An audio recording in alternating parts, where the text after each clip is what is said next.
Are transplanted hair permanent? Are there no side effects to hair transplant? Is hair transplant the final solution to hair fall?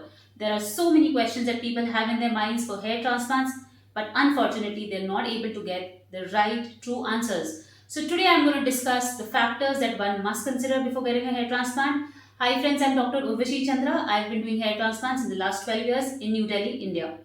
So, what is the first factor that we should consider before getting a hair transplant? The most important factor is that whenever you visit a surgeon or trichologist for your hair transplant, there is one thing that your surgeon should definitely align you about, and that is that androgenetic alopecia is progressive, which means hair transplant is not the final solution to your hair fall. You would keep having more hair fall, and that is something you will definitely have to manage.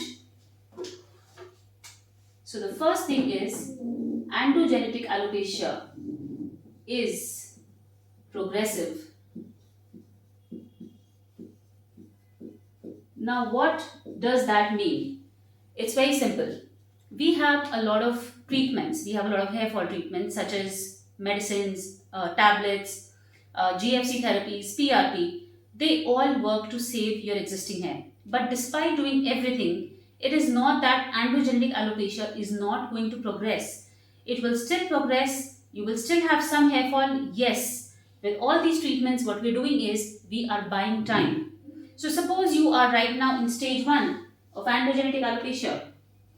So here is the staging pattern of androgenetic alopecia. So what is stage 1 or 2? This is where the hairline has just started to move back. The corners have just started to move back. Now if a patient comes to me and asks me for a hair transplant, for this stage of hair transplant, I will have to align him that, okay, look, you are going to have more hair fall in the future despite using minoxidil and finasteride and doing GFC therapies. There will again be some progression. The difference between using these medicines and not using them is that we buy time. So suppose you would reach maybe this stage in 10 years. If you use medicine, you would still reach this stage, but in probably 15 to 20 years. So we are buying time, but it's not that it's not going to progress. So what is the solution? Now let's take a look at the scalp.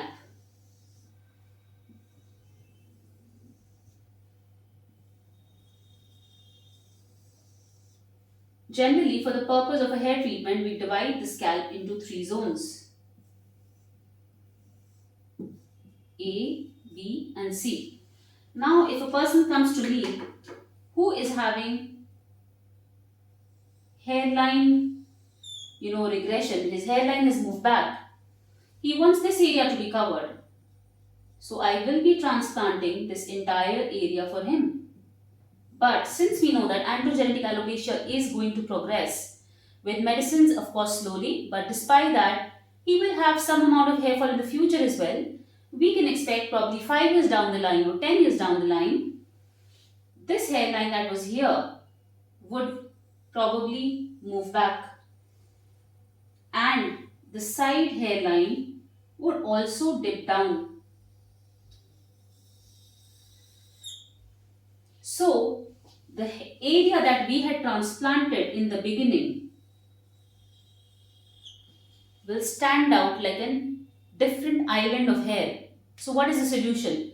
We will have to do a transplant for him again in this area and also fill in the gap in this area. So, what is very important to understand is one transplant session is usually not enough. People have to take more transplant sessions because they are going to face more hair fall despite the medicine. So, the patient has to be aligned that you might need more hair transplant sessions in the future. So, a good doctor, a good surgeon will always give you a lifetime plan. So, if somebody comes to me with a hairline regression in probably 35, 40, then that's pretty good because he has already reached his midlife and we don't expect that he would progress a lot. But a young guy who's in his 20s, if he comes to me with this kind of a demand that I want to lower my hairline, I would have to explain to him that androgenetic alopecia is going to progress. You would need more hair transplants in the future, and I will give him a lifetime plan, which means I am going to check his donor area. So the entire area which is behind the ear. So if you draw a vertical line from the ear, and we have to also leave 4 centimeters from the top, this entire area becomes the donor area. This is the area from where we take hair.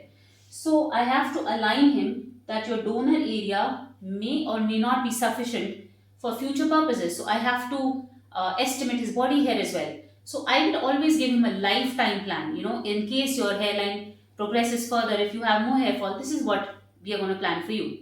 So that's number one factor you should consider. Let's come over to the second thing.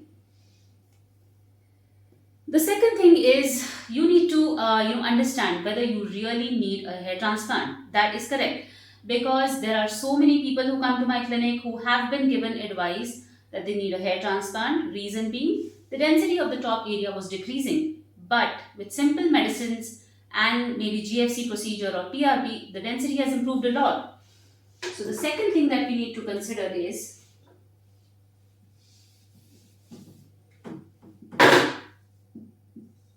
whether you need a hair transplant. Because in case you only have hair thinning, but you still have some hair, it will definitely become better with medicine. So hair transplant is ideally exclusively meant for areas which don't have any hair, and in all areas which already have some hair, usually medicine works wonders. I have people who have been coming to me and showing results that with such a technique and with hair transplant the density has increased. But usually what happens is after a hair transplant the doctor would anyways be putting you on finasteride or minoxidil. So you do not know whether the result that you're seeing is of a hair transplant result or is it because of the medicine. So generally, if you have thinning across the top area, the first thing that you need to start is medicine, which is minoxidil and finasteride. Of course, you need to discuss with your doctor the side effects of the medicines. You can also discuss alternative procedures like PRP or GFC, and that is the first thing that you need to do. Yes, if there is an area which does not have any hair, like I just said, if the hairline has moved back, or if the crown area has become completely empty, as in there is just skin there, that is the area for which you would need a hair transplant, but not generally for areas that only have thinning hair. Now, coming over to the third factor is that many times my patients ask me, are hair transplant results permanent? So, coming to that question, we need to understand that our hair, just like the rest of our body, is ultimately a live tissue, as in the hair root. The hair root is a live tissue. It is getting affected by our lifestyle, it is getting affected by stress, it is getting affected by our diet. Now, what is the idea of taking hair from the donor area? The idea is that the hair at the back is resistant to the male hormone DHT. The male hormone DHT does not work on those roots, it does not damage the roots in the donor area. And why is that? Because the roots in the donor area do not have a receptor for DHT. So we have taken exactly these roots which are resistant to DHT and we have implanted them in the front area, in the area where there is no hair. So we have taken the roots that are resistant to DHT and implanted in the thinning area.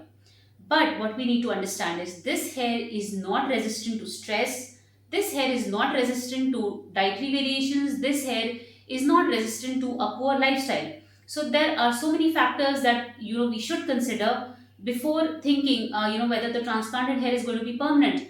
I have been doing transplants since 12 years. I would say 50% of my patients have been able to retain their transplanted hair as such, the same density. Reason because they had a wonderful lifestyle. They also were very regular with their minoxidil. So there are multiple factors, but that is not a standard thing that we can consider for everybody. So in the rest 50%, there is some reduction of the transplanted hair, some reduction in the density. I would not say that the transplanted hair completely disappears. That never happens. But there is definitely some reduction, probably 10-20% reduction in the density of transplanted hair, probably 3, 4, 5 or 10 years post-transplant. There's a lot of person-to-person variation. So we cannot always assume that transplanted hair are permanent.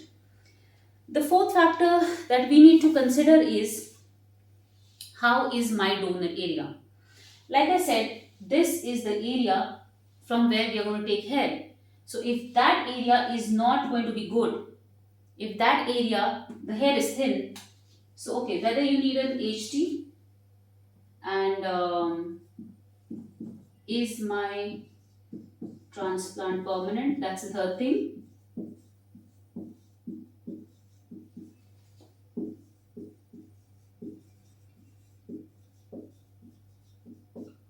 The fourth thing is going to be,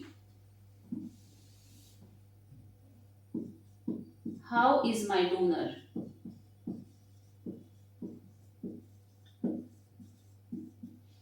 This is the most important thing for a good result. If your donor area is thin, if your donor hair is thin, then we cannot expect that your transplanted hair is going to be of very high density. So, what are the factors that are important for a good result? The first thing that we should always consider is the experience of the doctor. How many years, since how many years the doctor has been performing, you can see the results of the doctor. But it is very important that this experienced and qualified doctor is actually the person who is doing your surgery. Because in case this person is not the one who's doing your surgery and your surgery is completely handed over to technicians, then you would not, have any benefit from the experience and qualification of the surgeon. Because it is at the end of the day a surgery. It is not, a minor procedure. It is a major surgery, and a surgeon is the legally a surgeon should be the one who should be doing it. You need to benefit from the experience of the surgeon's hand. So if the surgeon is experienced, make sure that he or she is the one who is doing the entire surgery. The second very, very important factor that decides the result is the donor area. So if your donor hair is thin, then ideally you should be deferring your surgery for some months. Either take multivitamins or apply minoxidil or take finasteride for some time. Improve the quality of your donor hair and then think about a transplant rather than going in for a transplant immediately. The second thing that we need to understand is, there are some people who don't have like a very thin donor area that we totally cannot do a transplant. But then it is very important to align the patient, align the person, that the result will depend upon the caliber of your donor hair. It's very simple to understand. If your donor hair is this thin, versus a person who has donor hair which is this thick, then obviously the person who has hair that is thicker is going to have a denser result even with the same number of hair. So if I put in 3000 of this hair versus I put in 3000 of this hair, the thicker hair, obviously this person is going to get a denser result. So the donor area caliber, the hair caliber, is a very, very important criteria for a good and dense result. So that is again one thing that your surgeon should definitely align you about. So we ideally do a trichoscopic evaluation of the donor area. We tell our patients, the kind of donor area they have, whether they should be going in for hair transplant or not, whether we should be waiting for some time for the donor to improve and then going in. If if people kind of are sure that no, I want to go in for a surgery now, then we do align them that if your donor area is not too good, then don't expect, we cannot expect very dense results. So that is the kind of genuine alignment and the true facts that you should be getting from your surgeon. Coming over to the next factor. Now there are many ads that I've seen across YouTube, across Google, that tell you that we do very high density transplants. Now, while this is absolutely possible, and even we do this, but that is not possible for every case. So, suppose a person comes to me with only a hairline regression, as I had told you earlier, and he's 35, and he says that my hair, regression is pretty much stable. We can give him something close to 70 grafts per centimeter square. We can do that, which is very high density. But if a person comes to me with, let us say, stage 6 of androgenetic alopecia, I cannot give him 70 grafts per centimeter square, because it's simple maths. Our donor area has 70 grafts per centimeter square. We can only use 50% of the donor area. So let us say across the scalp, we have roughly 40,000 grafts. 20,000 in the donor area and 20,000 on the top. So if a person has lost 20,000 on the top, now I'm going to use his donor area and probably some body hair grafts as well. Despite using body hair grafts, I cannot give him 20,000 grafts. That is not something that I can give him. Even by using body hair, I can give him something close to, maybe I will take 7,000 grafts from his scalp donor area and I will take 3,000 or 4,000 grafts from the body hair. So a total of 11,000. So in an area where there were earlier 20,000 grafts, I am going to put in 11,000. So for this particular patient, we cannot expect a very high density result. There are many clinics who, now suppose you have like, a regression of this zone. Some clinic will say maybe that, okay, we will give you a very high density result. Now suppose somebody has an area to cover of about 50 centimeters square. I give him grafts close to, let us say 50 grafts per centimeter square. I would need 2,500 grafts. But if I give him 70, I would need 3,500 grafts. If I give him 70 grafts per centimeter square for an area of 50 centimeters square, I would need 3,500 grafts. So where are these extra 1,000 grafts going to come from? Am I going to give him from my side? No, that's not what I'm doing. I'm taking from your own donor area. I'm using your hair on a different area. So this is something that's coming from your scalp. And let's remember, the donor area is, it's not an unlimited donor area. We have a limited donor supply. So in a lifetime, we can take close to 7,000 or a maximum of 8,000 grafts from the donor area. So if a person comes to me and says, okay, cover my zone A, and I want very good density, so I want 4,000 grafts. Okay, we've put in 4,000 grafts in only zone A. But if the person progresses later on, if he develops thinning here and here, a total pool of 8,000 grafts is what we had from the scalp donor. We've already used 50% of those grafts, which is 4,000, in zone A, which is not the most intelligent thing to do. So, which is why I always stress in my patients, we should have a lifetime plan.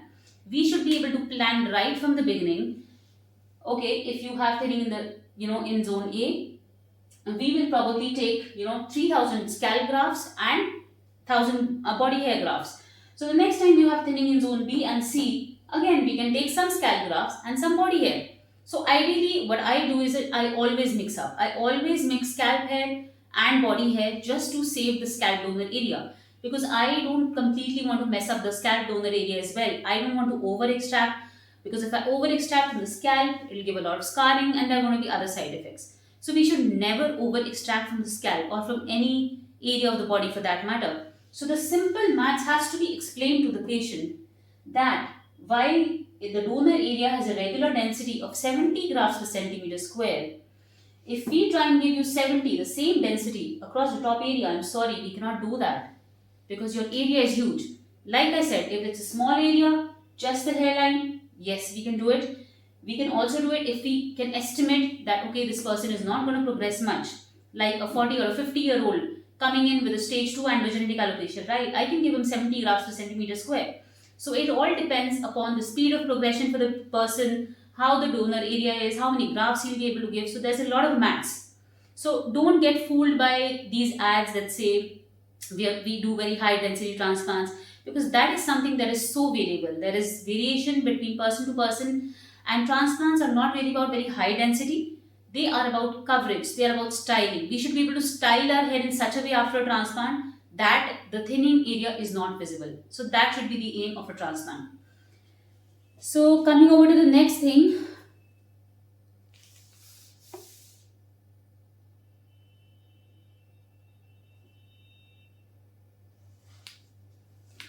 A very important factor is, friends, that these are in fact the same factors which are going to help you decide your hair transplant clinic. Because whichever clinic you choose has to be able to give you the right, the true, the genuine opinion whether you need a hair transplant or not. If you do, what kind of result will you get, and how much hair will be able to transplant in you, and with that hair, how much we have to save in the donor area, how much we'll be able to cover. There are clinics that I see who draw your hairline right here on the forehead, which looks so unnatural. And plus, if you just give a hairline right over here, and the person later on loses all his hair on the top, it looks super unnatural. So there are so many factors that have to be considered before going in for a hair transplant. Before choosing your hair transplant clinic, I would request all of you personally, do drop in for a consultation if you are considering hair transplant. The best thing is that while you come to our clinic, the thing you can be assured about is you are going to get absolutely true, genuine advice, whether you need a hair transplant or not, and what are the options that we have. If you get a hair transplant done, what will be the result? So I welcome you all to Chandra Clinic. Do drop in for the best advice. Bye bye.